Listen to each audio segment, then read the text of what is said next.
Here's a little story that's personal about my wife and me. Now, I didn't know about this story for years till after we were married. So we were out on a hike in the beautiful state of Washington. Now she's running up the mountain, really crushing the hike. Now this was a girl at the time who I was dating and was not super outdoorsy. So we get to the top and suddenly her mood changed, and not for the better.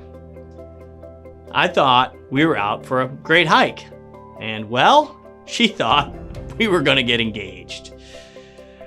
Yeah, isn't that a similar feeling to how it is when you're feeling good and strong about yourself for applying to 22 jobs this week?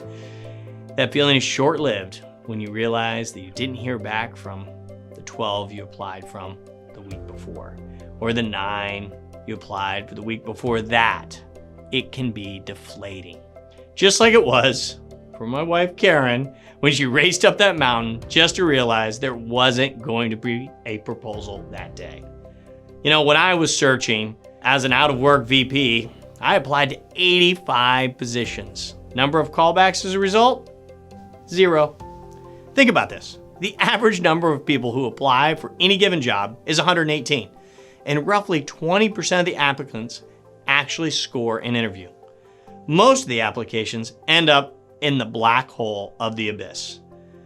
Your focus has to shift, not just from the hard stuff of doing the busy work of applying for the next step, but working smart and tracking down the hiring manager at the companies you want to work with. One way to do this is to take time upfront to draft a list of the top 20 companies you would die to work for. These companies do not have to have jobs posted. We're getting you to think outside the box. Now, use some sleuthing skills to track down who those hiring managers are on LinkedIn. It's not as hard as you think. Say you're a sales rep who lives in Tampa. Well, finding the regional manager based out of Orlando or Atlanta for said company gives you a pretty decent shot of nailing the bullseye. Or you're an AVP in Philly and you're aiming to track down the VP of sales in the East. Search LinkedIn by company in the cities on the East Coast. You'll find it. Once you've narrowed it down to who you believe are the decision makers, get creative on how you'll get on the radar and have a conversation. Here's a few ideas. First, can you connect with them on LinkedIn?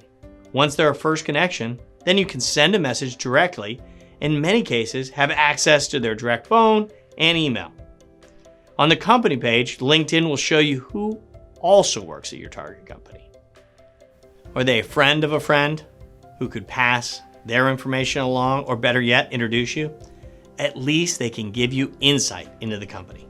Track down an email address and number. There are services such as Lucia.com that scrape personal data that tie to a LinkedIn contact.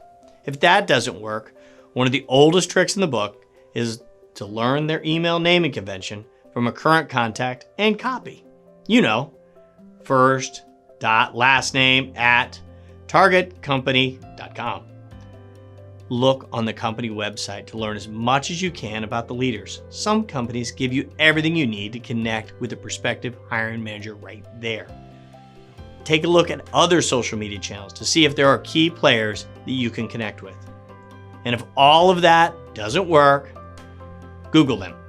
You'll be surprised at what you find. Once you have your research complete and your list is ready, it is time to start dialing or typing for dollars. We have some downloadables with talk tracks and templates available as well. My wife may not have enjoyed the hike as much as I thought she did, and she did put in the effort. And you may not enjoy the process of applying for jobs, but if you take the time to identify the roles, companies, and managers you'd love to work with, and invest time in doing that detective work, there's no doubt that you will get that proposal in the form of that killer role.